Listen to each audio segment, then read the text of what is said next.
I think definitely iPodia is the right thing to do, since it combines a lot of new ways of learning, and you can have cross-cultural experiences with other students from all around the world. iPodia is definitely the right thing to do. I think that the concept of learning from your fellow students in a certain context is completely correct, and it's the best way to understand the international environment today. iPodia was very different for most of my courses.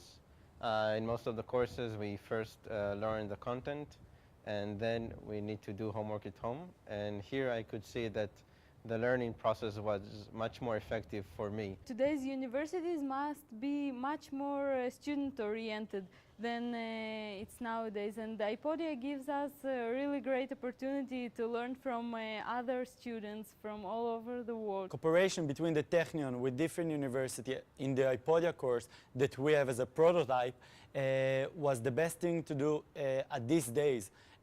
Especially for us, the students, that we study in a very old system. Classroom has not changed for hundreds of years, and with new technology, things have to change. So iPodia is the first step in a big change for the academical world.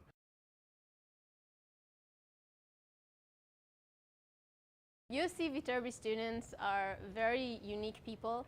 I think they are people with innate leadership skills and people who are very good at presenting themselves, and I think that I've learned a lot about what it is to be an American and what it is to be a USC student.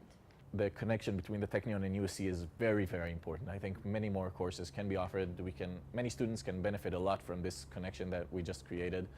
I was really admired by the people from USC, from the way they think, the way they behave, the way they act, their interactions with them. You see the best minds of the world. Throughout the process of iPodia and learning that USC is a Viterbi school, and I'm a PhD student in the Technion, which is the graduate students school in the Technion is called on Jacobs, and I learned that both of them are Qualcomm founders, so it's kind of closing a circle of these two giants, scientists, that now is impacting on the way we will learn, and students in the future.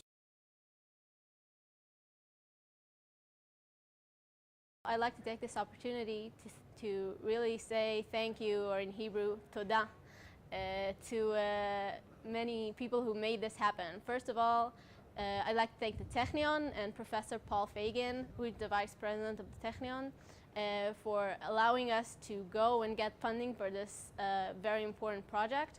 Also, I would really like to thank Andrew Viterbi, who is really the reason this project continues. In the end, I want to say thank you to many people who really donated for this course.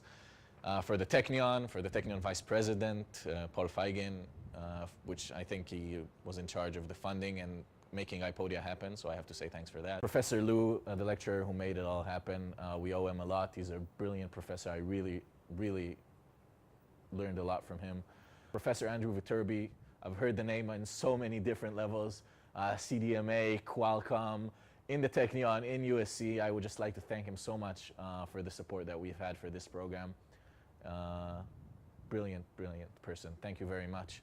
And also the lecturers from the Technion, Professor Miriam Erez and our TA Rave, they were there when we needed them, and the best professors I've had, the best TAs I've had in the Technion so far. Many, many thanks. The iPodia has given so much to me. All I have left to say is thank you.